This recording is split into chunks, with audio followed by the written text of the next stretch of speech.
Sneaker technology has come a long way since that beat-up old pair of Chuck Taylors. But nothing comes close to the Pump, the chunkiest, must-havingest sneaker that launched Reebok to the top of sneaker sales in the 90s. Today, we're taking a look at how the Reebok Pump changed the high-tech sneaker game forever. But before we get lined up for a layup shot, be sure to subscribe to the Weird History channel. Then we'd be much obliged if you'd squeak your sneaks down into the comments and let us know what other historical high tops you would like to hear about. For now, let's lace up.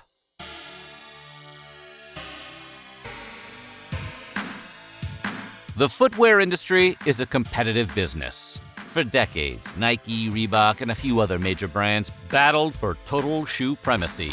Reebok found itself in a deep sales lull in the late 1980s. Let's face it, their shoes weren't exactly walking off the shelves. Nike held a strong lead in the industry thanks to a certain sneaker tie-in with a guy named Michael Jordan. Maybe you've heard of him. He was the star of Space Jam. Reebok needed a creative edge to really kick things up a notch. Enter Paul Litchfield, the man credited with inventing the pump. But we're not quite there yet. First, he decided to think outside the shoebox of the traditional shoe design market for inspiration. Lucky for him, Reebok had recently acquired a company called LS, a skiing and tennis brand. Through them, Litchfield had access to certain tech the company had been developing for its skiing gear, namely an inflatable shoe tongue. After a painstaking trial and error process, Litchfield was able to adapt the technology into a new line of basketball sneakers. This new development created greater ankle support, which was particularly attractive to hoopsters and paved the way for what would become the Reebok Pump. Developing the pump is not something that happened overnight, even if the process was greatly expedited thanks to all that ski slope technology. The shoe needed to be stylish and well-fitting on its own, while utilizing the new air bladder tech that was still being developed.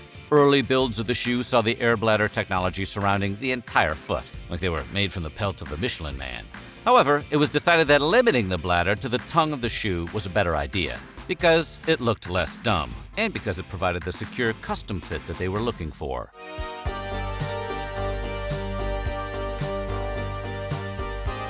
In February of 1989, Reebok got its first look at the pump in the form of two different prototypes, the self-inflating Pro Pump and the Pump Shot, which was manually pumped through the heel, like jet boots. These prototypes ran onto the scene just in time for the Sports Product Release Show, which was called Super Show because sneakers are as awesome as they are silly, and just in time for Reebok to learn that their main rival, Nike, was planning an air pump shoe of their own.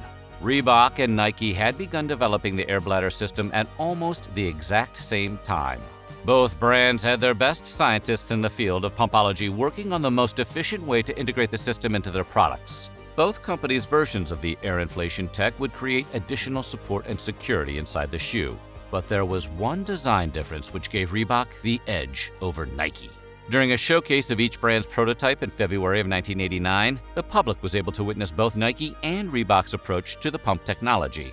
While Reebok opted for a version of the sneaker which was self-inflating with a heel pump, Nike's developers ended up going a different way. Much like an air pump one would use to blow up a basketball or bike tire, Nike's air pressure system required an attachable handheld pump to inflate the shoe. This is a difficult accessory to carry while you're ballin' on the go. It's much more convenient to go with the kicks that don't require additional gadgetry to work. With Nike hot on their heels, both literally and proverbially, Reebok knew they had to get to the market first. The company only had a few prototypes to work with, each with their own major design flaws that were keeping them from the production line. A few months after the February '89 trade show, Paul Litchfield started finessing the design with Paul Brown, forming a sneaker research think tank we're choosing to call the Paul Patrol. Brown came up with the idea to keep the air pump consolidated in the tongue of the sneaker, rather than throughout the whole shoe.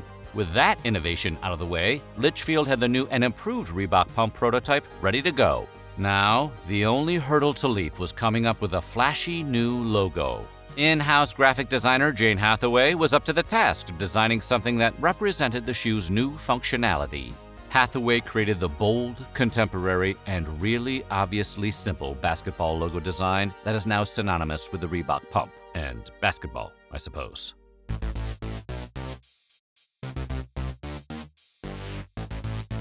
The knowledge that their top competitor was developing an identical shoe lit a fire under Reebok's butt, and they became determined to release their pumps before Nike could. The first pumps hit stores 9 months later, on Black Friday.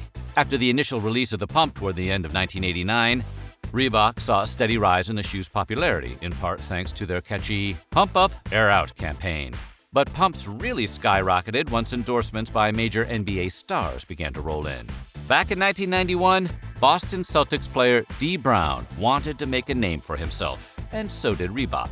During that year's NBA Slam Dunk Contest, Brown decided to pull off a series of stunts which ended up putting the pumps in the Sneaker Hall of Fame, easily the smelliest Hall of Fame outside of the unwashed Tupperware Hall of Fame.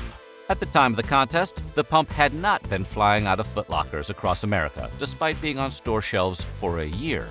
So, Brown, Reebok, and Joanne Borzakian, Reebok's director of global marketing for the NBA, put their heads and feet together to come up with the perfect stunt. Brown's Reebok pumps became part of the Slam Dunk Showdown. But he didn't just wear them onto the court. Brown pumped the shoes up in front of the crowd and the judges before effortlessly slamming the ball through the hoop. Thanks to Brown's ostentatious performance, the pumps were a bona fide crowd pleaser.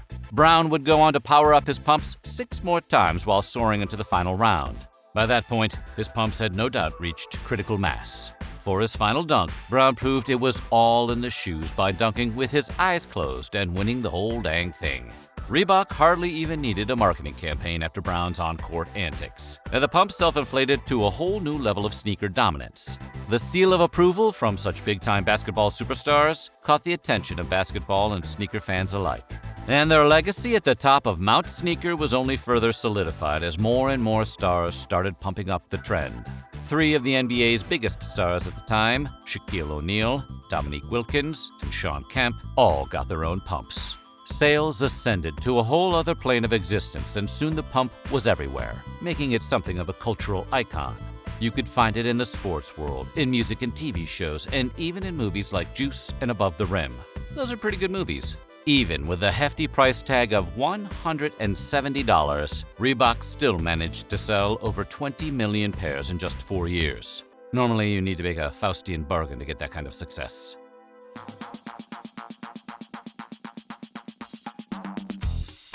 Eventually, demand for the pump grew beyond basketball players and NBA fans. The shoe was more mainstream than grocery store music, so Reebok decided it needed to diversify and come up with a collection of new commercials.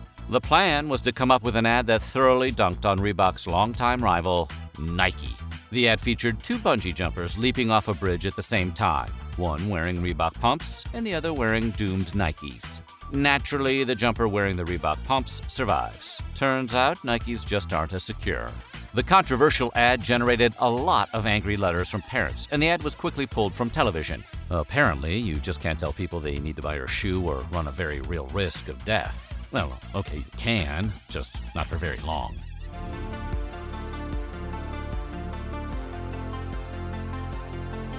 The early 90s were a great time to be the Reebok Pump, but lately, not so much. The pump's time at the top ended somewhere during the mid-90s. Just think, one day you pumped your Reebok pumps and didn't know it was for the last time. In an attempt to reinvent the original success of the 1989 pump shoe, Reebok released Pump 2.0 in 2004. The remake was met with far less pomp and circumstance than Reebok had anticipated. The shoe had no laces and featured an automatic pump technology that inflated the shoe as the wearer walked, like a portable blood pressure machine you can't switch off. The rebooted shoe failed to impress as much as its predecessor, and slowly walked off into the sunset, presumably inflating as it went. So where does that leave the pump today? Reebok would bring back original pumps and make several separate versions of it. And like most products that were popular in the 80s and 90s, nostalgia-afflicted consumers have found a renewed fascination with the classic sneakers. Despite failing sales throughout the early 2000s and 2010s, there appears to still be a market out there for pumps. One well-known collector, DJ Senator, owns nearly 500 pairs. He believes that Reebok's folly was oversaturating the market. But counterpoint, he owns 1,000 of them.